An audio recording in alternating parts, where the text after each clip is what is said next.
Mateo capítulo 13. Las parábolas del reino. A. La parábola de las tierras. 1. Versos 1 al 3a. Jesús enseña con parábolas. Aquel día salió Jesús de la casa y se sentó junto al mar. Y se le juntó mucha gente, y entrando él en la barca, se sentó. Y toda la gente estaba en la playa, y les habló muchas cosas por parábolas. A. Entrando él en la barca, se sentó. Jesús a veces usaba una barca como su púlpito. Marcos 4:1. Esto le daba un lugar para hablar, lejos de la presión de las multitudes. Le proporcionaba buena acústica y probablemente un buen telón de fondo. 1. Cuando Jesús enseñaba desde una barca, seguramente era algo nuevo. Podemos imaginar a algún crítico diciendo, no puedes hacer eso. La enseñanza pertenece en las sinagogas o en algún otro lugar apropiado. Sería fácil inventar objeciones. La humedad del aire puede causar que la gente se enferme. O hay muchos mosquitos en la orilla del agua. O alguien se puede ahogar. Pero Jesús sabía que enseñar desde una barca se ajustaba a sus propósitos lo suficientemente bien. 2. Cuando las puertas de la sinagoga se cerraron en su contra, él tomó el templo del aire abierto y enseñó a los hombres en las calles de las aldeas, en los caminos y a la orilla del lago, y en sus propias casas. Barclay. 3. El maestro se sentó y la multitud se puso de pie. Tendríamos a menos personas durmiendo en las congregaciones si esta estructura aún prevaleciera. Spurgeon. B. Y les habló muchas cosas por parábolas. La idea detrás de la palabra parábola es lanzar al lado de. Es una historia lanzada al lado de la verdad que se intenta enseñar. Las parábolas han sido llamadas historias terrenales con un significado celestial. 1. En el griego, parábole es más amplio que nuestra parábola. En la Septuaginta se traduce como masal, lo cual incluye proverbios, acertijos y dichos sabios, al igual que parábolas. Mateo la usa, por ejemplo, para el dicho críptico de Jesús acerca de la contaminación. Mateo 15:10 al 11 y 15. Y en Mateo 24:32, parábola indica una comparación. France. 2. Tenía una doble desventaja sobre sus oyentes. Primero, sobre su memoria. Somos muy aptos para recordar historias. Segundo, sobre sus mentes, para ponerlos a estudiar el significado de lo que escucharon así entregado. Paul. 3. Generalmente las parábolas enseñan un punto principal o principio. Podemos meternos en problemas si esperamos que sean sistemas intricados de teología, revelando verdades escondidas en los detalles más pequeños. Una parábola no es una alegoría. Una alegoría es una historia en la cual todo detalle posible puede tener un significado interno, pero una alegoría tiene que ser leída y estudiada. Una parábola es escuchada. Debemos tener mucho cuidado de no hacer alegorías de las parábolas. Barclay. 2. Versos 3b al 9. Una historia simple de un sembrador sembrando semillas. He aquí el sembrador salió a sembrar, y mientras sembraba, parte de la semilla cayó junto al camino, y vinieron las aves y la comieron. Parte cayó en pedregales, donde no había mucha tierra, y brotó pronto, porque no tenía profundidad de tierra, pero salido el sol, se quemó, y porque no tenía raíz, se secó. Y parte cayó entre espinos, y los espinos crecieron y la ahogaron. Pero parte cayó en buena tierra, y dio fruto, cual a 100, cual a 60, y cual a 30 por uno. El que tiene oídos para oír, oiga. A. El sembrador salió a sembrar. Jesús habló conforme a las costumbres agrícolas de su época. En aquellos tiempos, las semillas primero se dispersaban y después eran aradas en el suelo. 1. Antes de que uno pueda ser un sembrador, debe comer y recibir. Este salió del granero, el lugar en donde se almacenan las semillas, y de su Biblia, el sembrador sacó las semillas. B. Mientras sembraba, parte de la semilla cayó junto al camino, en pedregales, entre espinos, en buena tierra. En esta parábola, las semillas cayeron en 4 diferentes tipos de tierra. 1. El camino era donde caminaba la gente y nada podía crecer porque el suelo era demasiado duro. 2. Los pedregales era donde la tierra era demasiado fina, echada sobre una superficie rocosa. En esta tierra la semilla brota rápidamente por el calor de la tierra, pero la semilla no es capaz de echar raíz por la superficie rocosa. 3. Entre espinos describe la tierra que es fértil, quizá demasiado fértil porque los espinos crecen allí al igual que el grano. 4. Buena tierra describe a la tierra que es fértil y libre de malezas. Una buena cosecha crece en la buena tierra. C. El que tiene oídos para oír, oiga. Este no fue un llamado para que todos escucharan, más bien fue un llamado para aquellos que eran espiritualmente sensibles a tomar nota especial. Esto fue especialmente cierto a la luz de los siguientes versículos, en los cuales Jesús explicó el propósito de las parábolas. 3. Versos 10 al 17. ¿Por qué Jesús usó parábolas? En este contexto, para ocultar la verdad de aquellos que no escucharían al Espíritu Santo. Entonces, acercándose los discípulos, le preguntaron, ¿por qué les hablas por parábolas? Él, respondiendo, les dijo, porque a vosotros os es dado saber los misterios del reino de los cielos, mas a ellos no les es dado. Porque a cualquiera que tiene se le dará y tendrá más, pero al que no tiene, aun lo que tiene le será quitado. Por eso les hablo por parábolas, porque viendo no ven, y oyendo no oyen, ni entienden. De manera que se cumple en ellos la profecía de Isaías que dijo, de oído oiréis, y no entenderéis, y viendo veréis, y no percibiréis. Porque el corazón de este pueblo se ha engrosado, y con los oídos oyen pesadamente, y han cerrado sus ojos, para que no vean con los ojos, y oigan con los oídos, y con el corazón entiendan, y se conviertan, y yo los sane.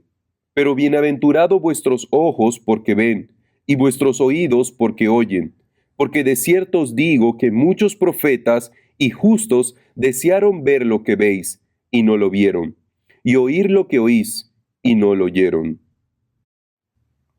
A. ¿Por qué les hablas por parábolas? Los discípulos preguntaron esto por la manera en que Jesús usaba las parábolas. Aparentemente, el uso de parábolas de Jesús no fue tan fácil como simples ilustraciones de la verdad espiritual. B. Porque a vosotros os es dado saber los misterios del reino de los cielos, mas a ellos no les es dado. Jesús explicó que usaba parábolas para que los corazones de los que rechazaban no se endurecieran más. 1.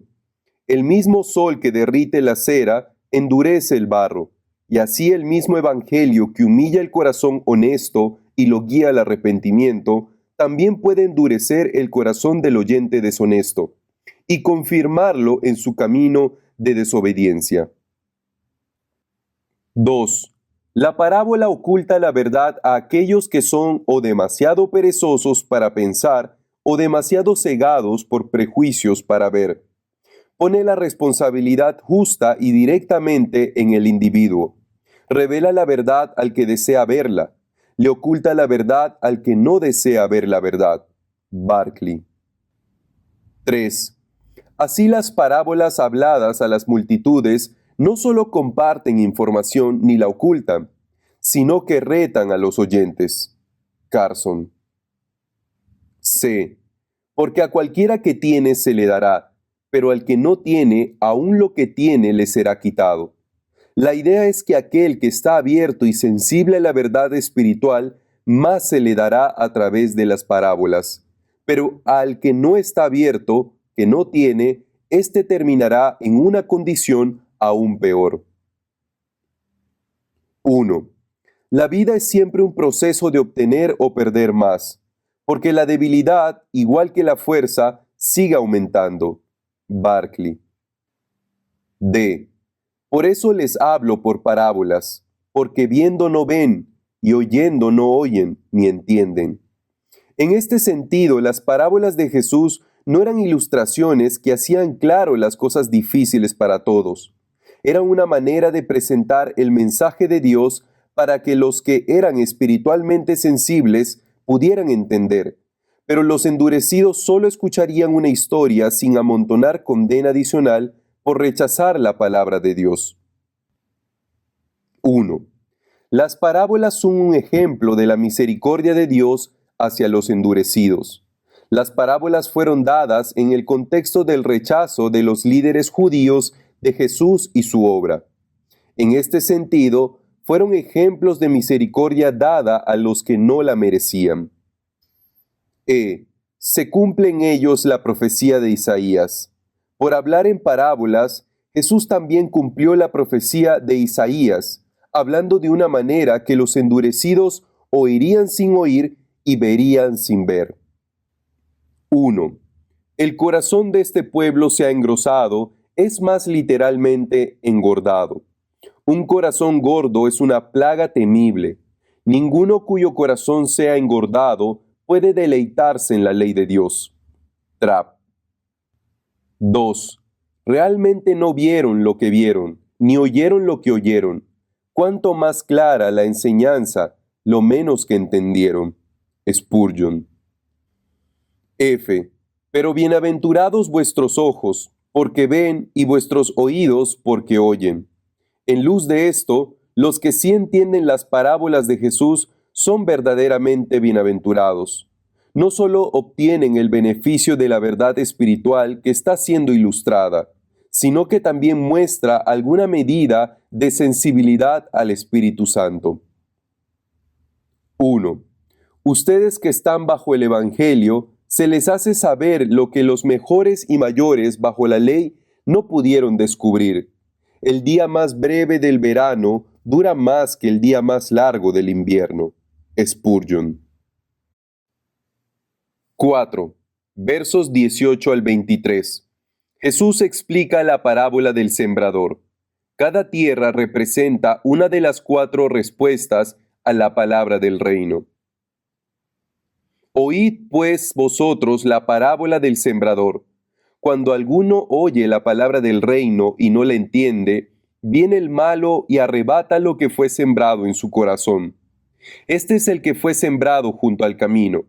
Y el que fue sembrado en pedregales, este es el que oye la palabra y al momento la recibe con gozo, pero no tiene raíz en sí, sino que es de corta duración. Pues al venir la aflicción o la persecución por causa de la palabra, luego tropieza. El que fue sembrado entre espinos, este es el que oye la palabra, pero el afán de este siglo y el engaño de las riquezas ahogan la palabra y se hace infructuosa. Mas el que fue sembrado en buena tierra, este es el que oye y entiende la palabra y da fruto, y produce a 100, a 60 y a 30 por uno. Este es el que fue sembrado junto al camino. Como los pájaros comieron la semilla junto al camino, Mateo 13:4, así unos recibieron la palabra con corazones endurecidos, y el malo rápidamente arrebata la palabra sembrada. La palabra no tiene efecto porque nunca penetra y es arrebatada rápidamente. 1. La tierra junto al camino representa a aquellos que nunca realmente oyen la palabra con entendimiento. La palabra de Dios debe ser entendida antes de que realmente pueda dar fruto. Una de las obras principales de Satanás es mantener a los hombres en la oscuridad en cuanto a su entendimiento del Evangelio. Segunda de Corintios 4, 3 al 4. 2. Satanás siempre acecha para estorbar la palabra. Él siempre tiene miedo de dejar la verdad incluso en contacto seco y duro con la mente. Spurgeon. 3. Ahora tantas personas están tan pisoteadas por sermones que sus corazones como senderos se endurecen con la palabra, que no toma más impresión que la lluvia sobre una roca. Tienen pechos musculosos, cuerdas de sus corazones callosas, disposiciones muertas. Trap. B. En pedregales, como una semilla que cae en la tierra, poco profunda sobre los pedregales, brota con rapidez y luego se seca y muere. Mateo 13, 5 al 6. Así algunos responden a la palabra con entusiasmo inmediato, pero pronto se marchitan. 1.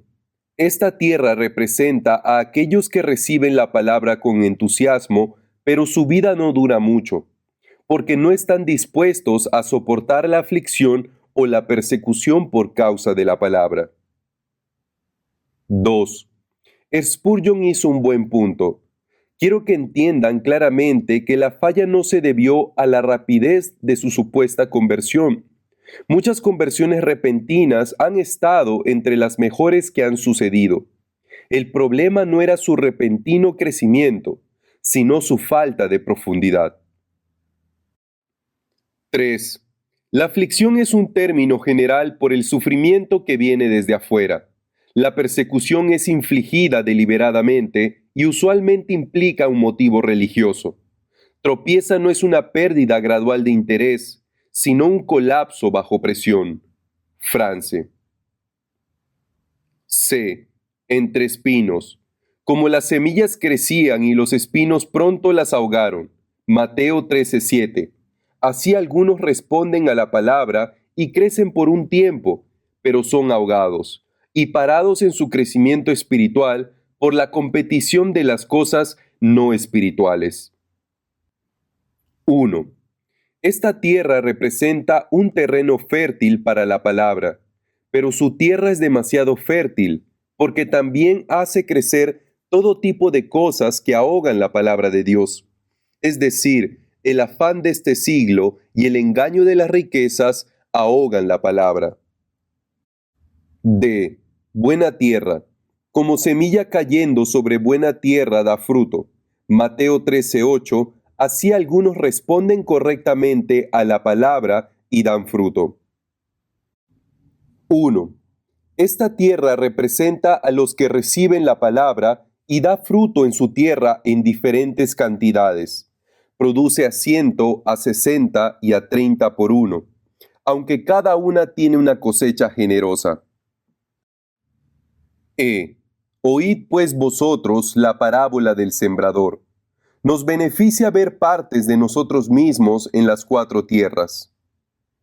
Como la tierra junto al camino, a veces no permitimos que la palabra tenga lugar en nuestras vidas. Como los pedregales, a veces tenemos momentos de entusiasmo al recibir la palabra que pronto se agotan. Como la tierra entre espinos, las preocupaciones de este mundo y el engaño de las riquezas amenazan constantemente con ahogar la palabra de Dios y nuestro crecimiento. Como la buena tierra, la palabra da fruto en nuestras vidas. 1. Notamos que la diferencia en cada categoría fue con la tierra misma. La misma semilla fue echada por el mismo sembrador. No se puede culpar las diferencias de resultados al sembrador o la semilla, sino solo a la tierra. Oh, mis queridos oidores, hoy pasan por una prueba. Quizá juzgarás al predicador, pero uno más grande que el predicador te juzgará a ti, pues la palabra misma te juzgará. Spurgeon. 2. La parábola también era un ánimo para los discípulos. Aunque parezca que pocos responden, Dios está en control, y la cosecha ciertamente vendrá. Esto fue especialmente significativo a la luz de la creciente oposición a Jesús. No todos responderán, pero habrá algunos que lo harán y la cosecha será grande. France. 3. ¿Quién sabe, oh maestro, cuándo trabajas incluso entre los infantes? ¿Cuál será el resultado de tu enseñanza? El buen maíz puede crecer en campos muy pequeños. Spurgeon. 4. Aún más que describir el progreso mixto del mensaje del Evangelio, la parábola del sembrador hace que el oyente se pregunte, ¿qué tipo de tierra soy yo? ¿Cómo puedo preparar mi corazón y mente para ser la tierra adecuada? Esta parábola invita a la acción para que recibamos la palabra de Dios para beneficio completo. B. Parábolas de corrupción entre la comunidad del reino. 1. Versos 24 al 30. La parábola del trigo y la cizaña.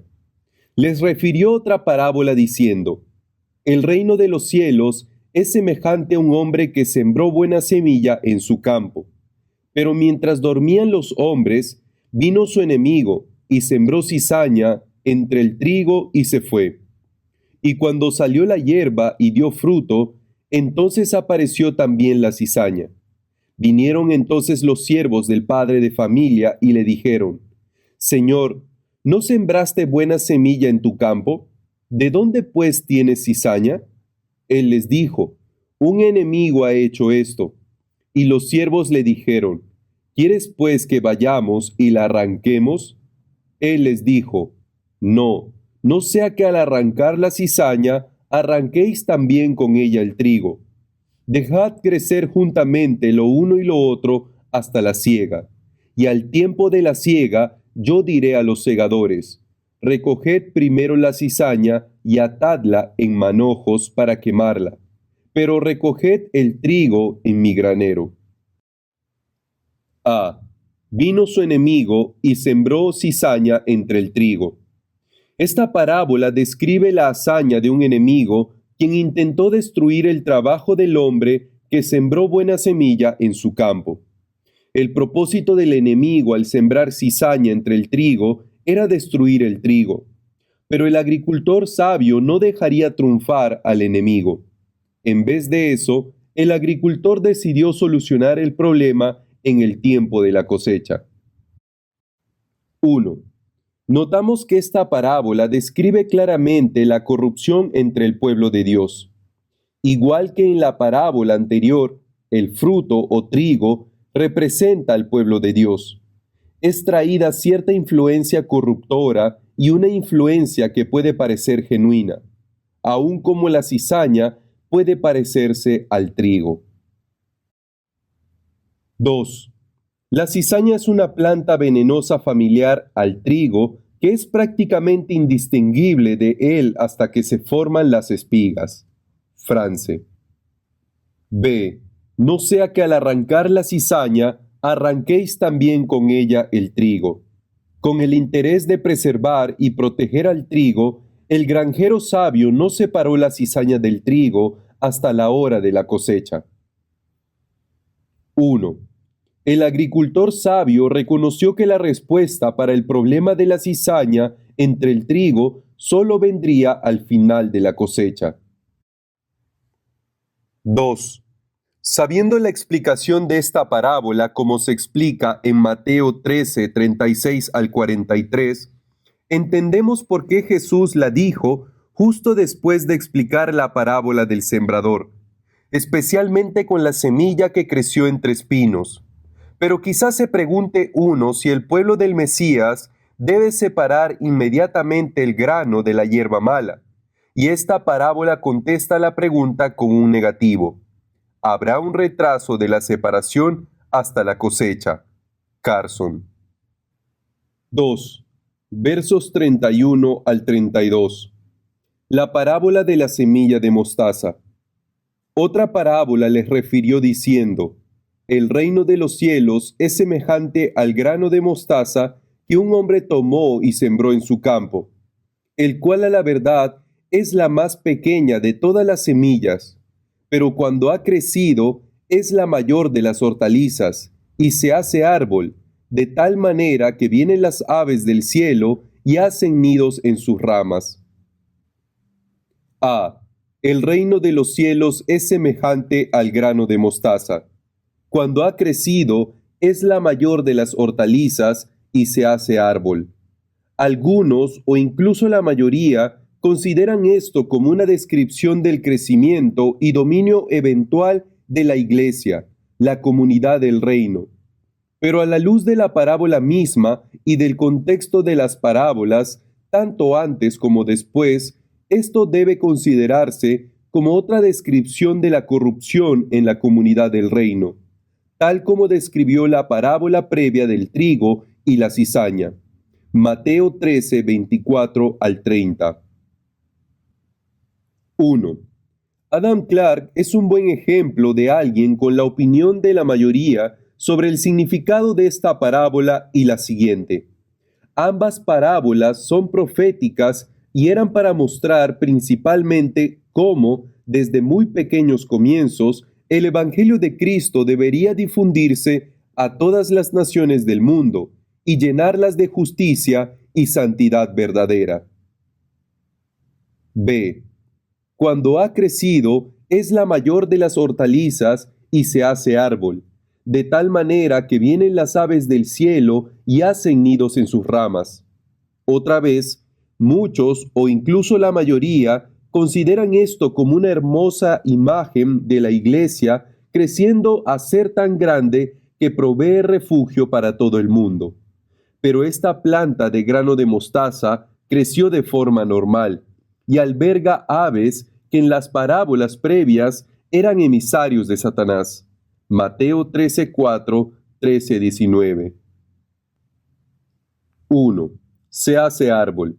La planta de mostaza normalmente nunca crece más allá del tamaño de un arbusto, y en su tamaño normal no sería un lugar para los nidos de pájaros. El crecimiento en forma de árbol de esta semilla de mostaza describe algo anormal. 2. El lenguaje que se usa sugiere que Jesús estaba pensando en el uso de un árbol en el Antiguo Testamento, como imagen de un gran imperio. Véase Ezequiel 17:23, 31, 3 al 9, Daniel 4, 10 al 12, France. 3. Este era un árbol, no por naturaleza, sino por tamaño, una exageración excusable en un discurso popular. Sirve admirablemente para expresar la idea de un crecimiento más allá de lo esperado. ¿Quién esperaría que una semilla tan pequeña produjera una hierba tan grande, un monstruo en el jardín? Bruce. 4. Esta parábola describe precisamente en qué se convirtió la comunidad del reino en las décadas y siglos después de la cristianización del Imperio Romano. En esos siglos, la Iglesia creció considerablemente grande en influencia y dominio, y fue un nido para mucha corrupción. Las aves haciendo sus nidos en las ramas probablemente se refiere a los elementos de corrupción que se refugian en la misma sombra del cristianismo. Morgan. 5. El estudio detallado de las aves como símbolos en el Antiguo Testamento y especialmente en la literatura del judaísmo muestra que las aves simbolizan regularmente el mal e incluso demonios o Satanás. C.F. Sanedrim 107a, Apocalipsis 18:2, Carson. 3. Verso 33. Otra ilustración de la corrupción en la comunidad del reino. La parábola de la levadura. Otra parábola les dijo: el reino de los cielos es semejante a la levadura que tomó una mujer y escondió en 3 medidas de harina, hasta que todo fue leudado. A. El reino de los cielos es semejante a la levadura. Jesús usó una imagen sorprendente aquí. Muchos, si no todos, consideran esto como una imagen hermosa del reino de Dios esparciéndose por todo el mundo. Sin embargo, la levadura se usa consistentemente como una representación del pecado y de la corrupción, especialmente en el narrativo de la Pascua en Éxodo 12:8, 12:15 al 20. De nuevo, tanto el contenido como el contexto dan indicio de que esto es una descripción de la corrupción en la comunidad del reino. 1. Habría cierta cantidad de sorpresa cuando oyeron el reino de Dios comparado a la levadura. Barclay. B.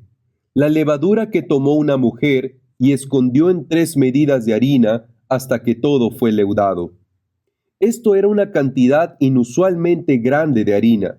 Era mucho más de lo que cualquier mujer normal prepararía, y de nuevo sugiere la idea de un tamaño enorme o anormal. 1.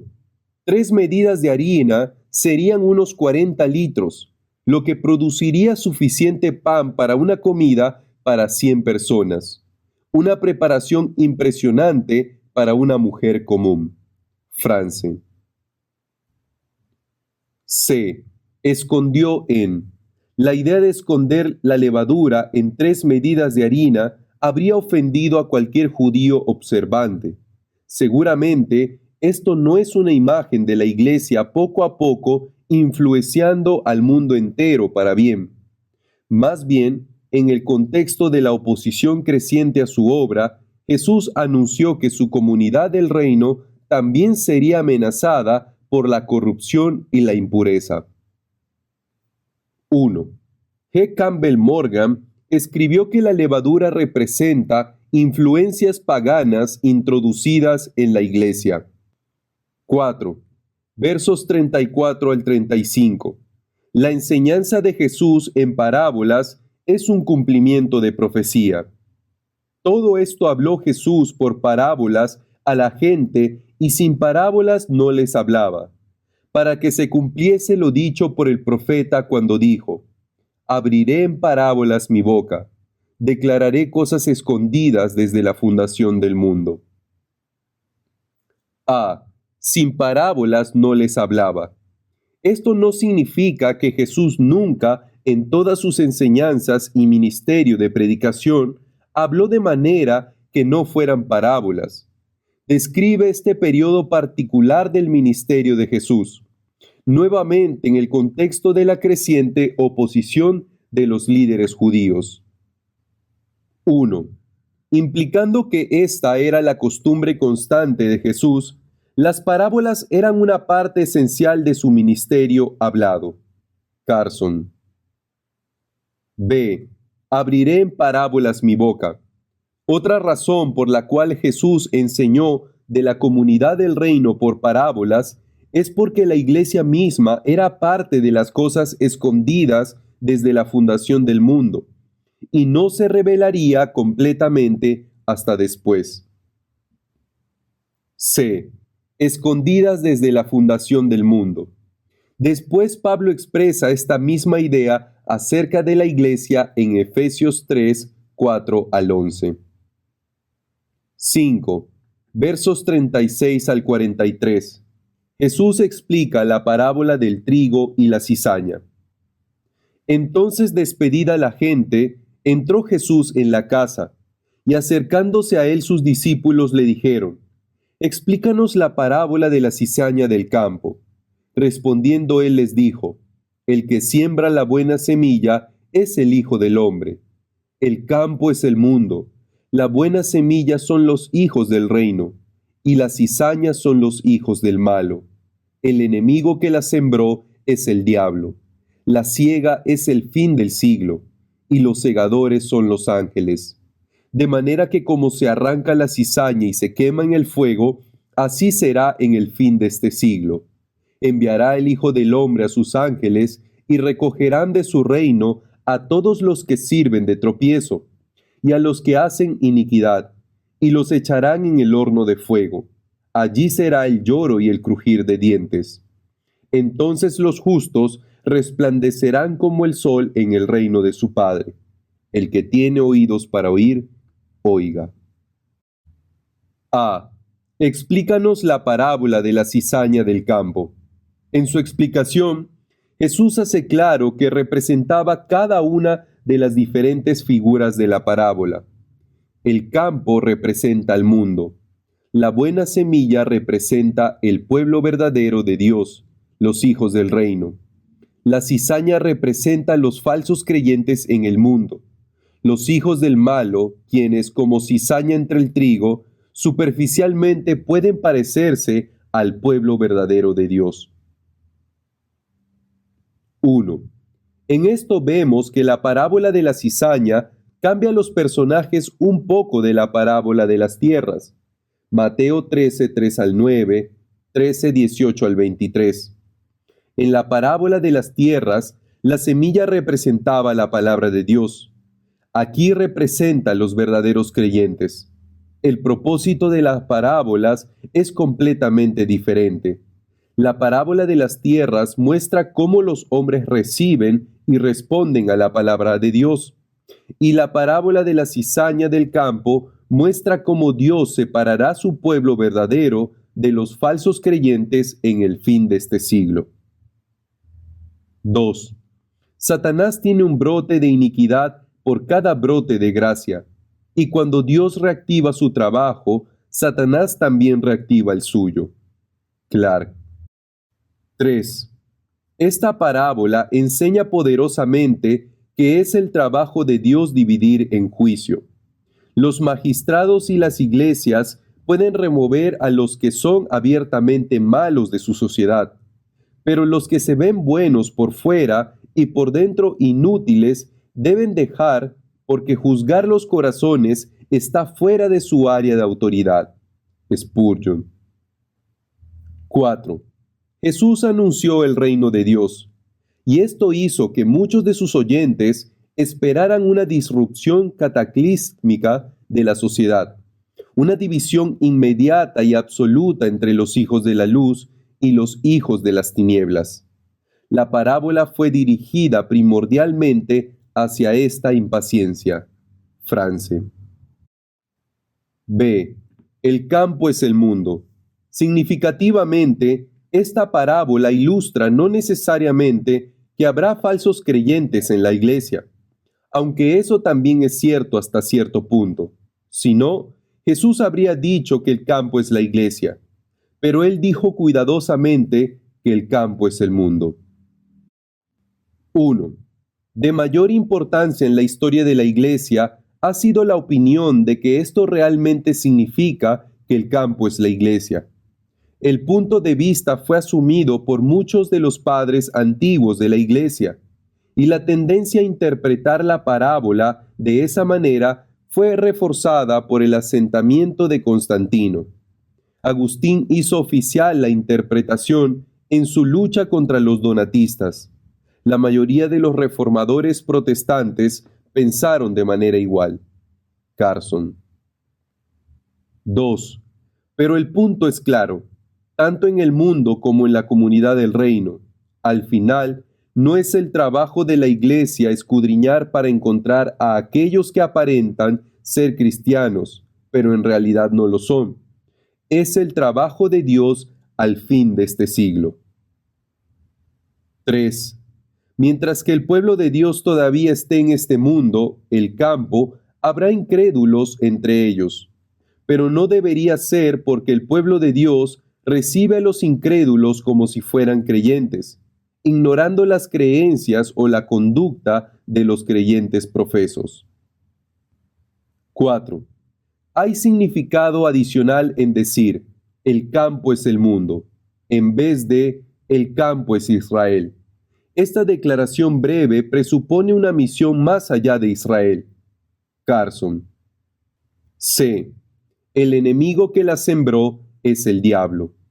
Claramente el enemigo planta falsificaciones en el mundo y en la comunidad del reino, y es por eso que no es suficiente solo formar parte de la comunidad cristiana. D. Los segadores son los ángeles. enviará el Hijo del Hombre a sus ángeles. Muchas veces no consideramos que los ángeles de Dios tienen un papel especial en el juicio del mundo, pero sí lo tienen, y son dignos de respeto a causa de este encargo que se les ha dado por Dios. 1. Esto echa desdén especial sobre el gran ángel malvado. Él siembra la cizaña e intenta destruir la mies, y por lo tanto, los ángeles buenos son traídos para celebrar su derrota y para regocijarse junto con su Señor en el éxito de la administración divina. Spurgeon. Los echarán en el horno de fuego. Los justos resplandecerán como el sol en el reino de su Padre. Jesús usó esa parábola para ilustrar claramente la verdad de que hay dos caminos diferentes y destinos eternos. Un horno de fuego representa un destino y la gloria radiante resplandecerán como el sol el otro destino. 1. El destino de estos impíos será el fuego, el castigo más terrible.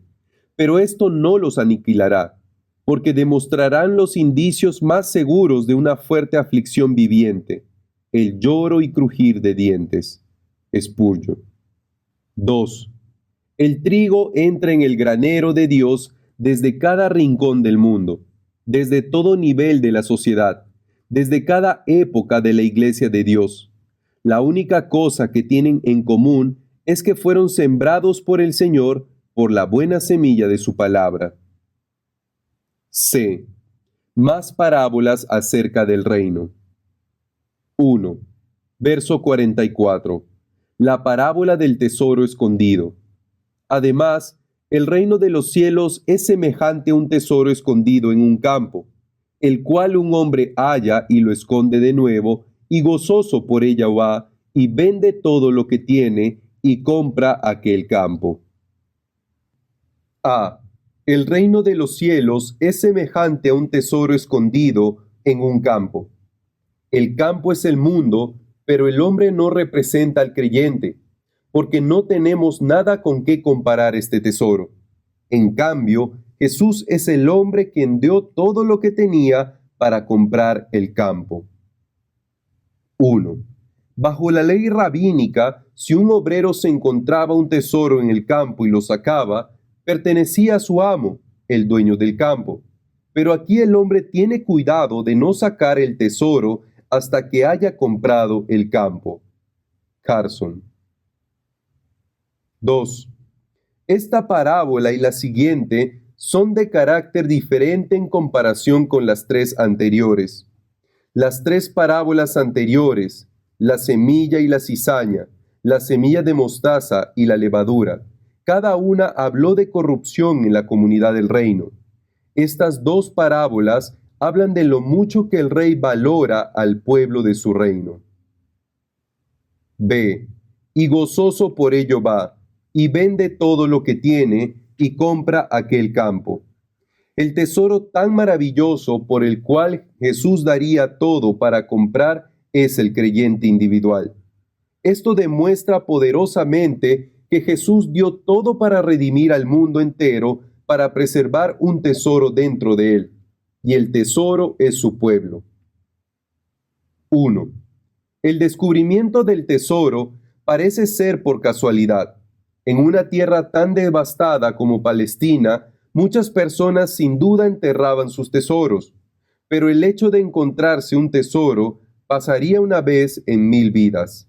Así la extravagancia de la parábola dramatiza la suprema importancia del reino. Carson. 2. Así también Jesús mismo, al mayor costo, compró el mundo para obtener su iglesia, la cual era el tesoro que deseaba. Spurgeon. 2.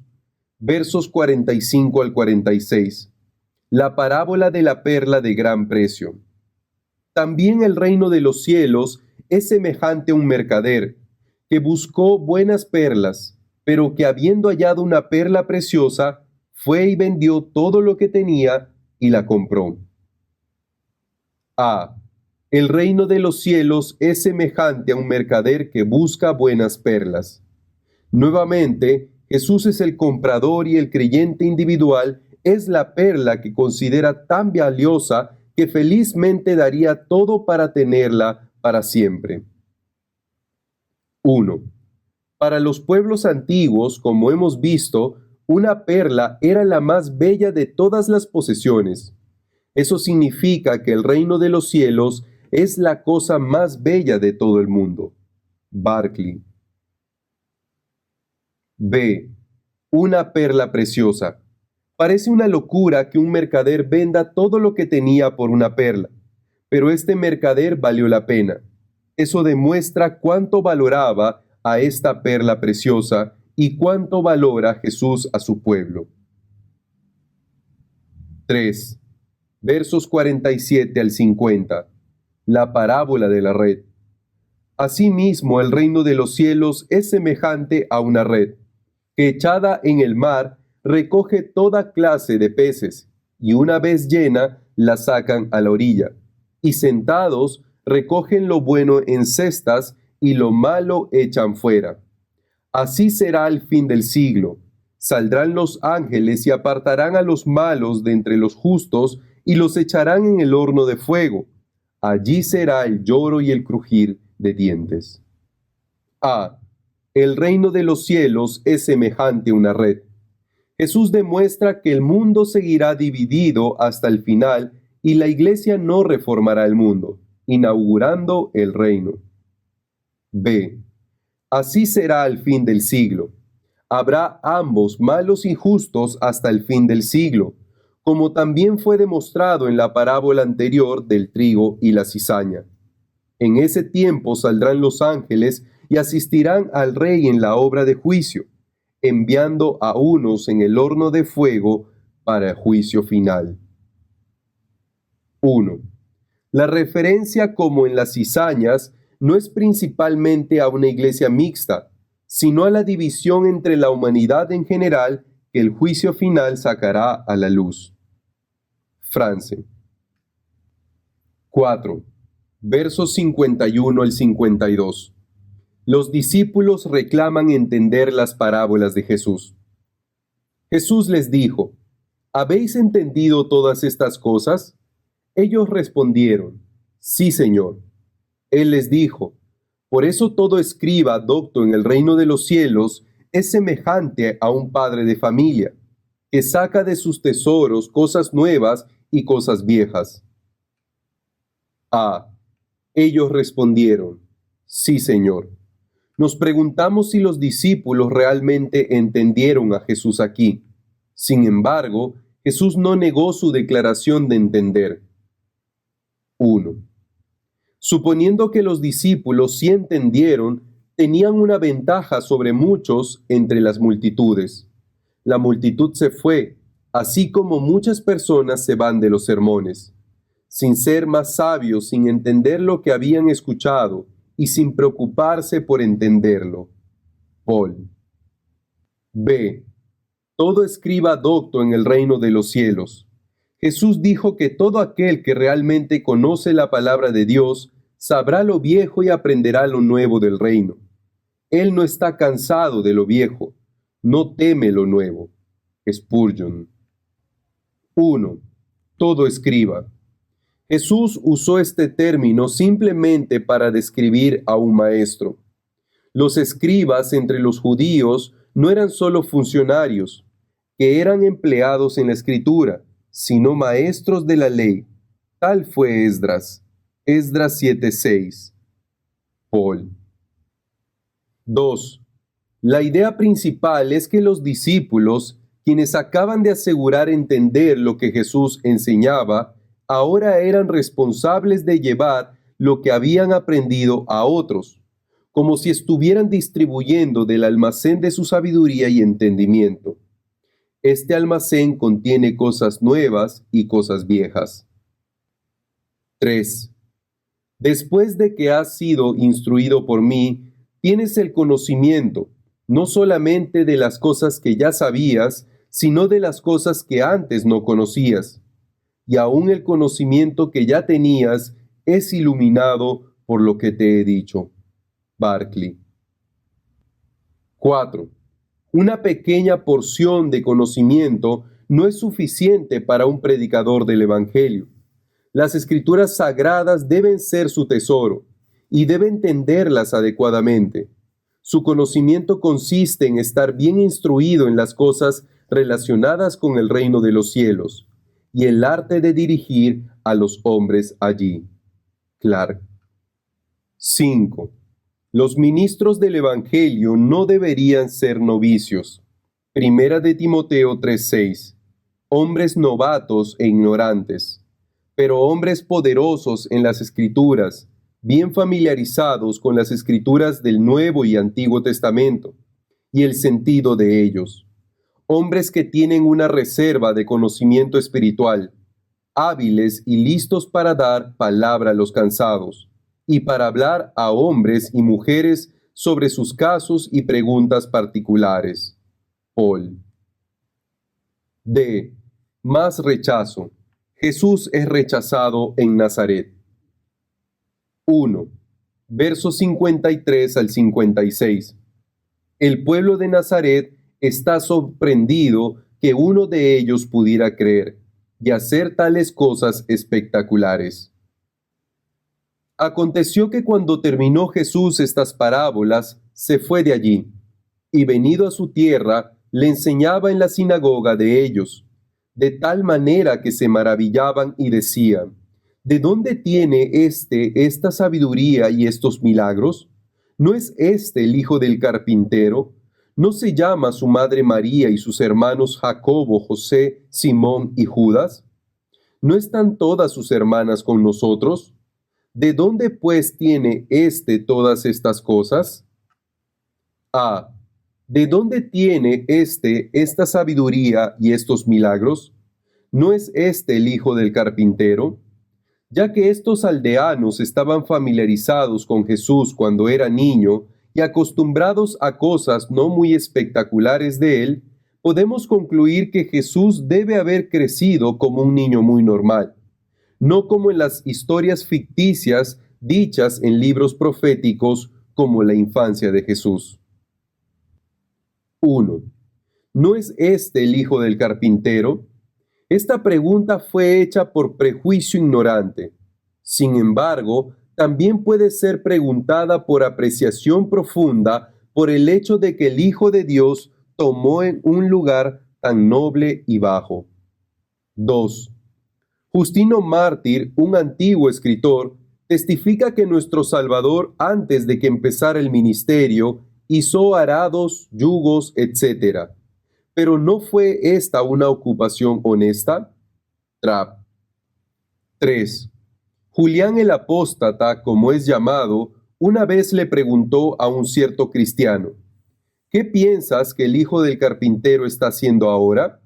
Haciendo ataúdes para ti y todos sus enemigos, fue la pronta respuesta.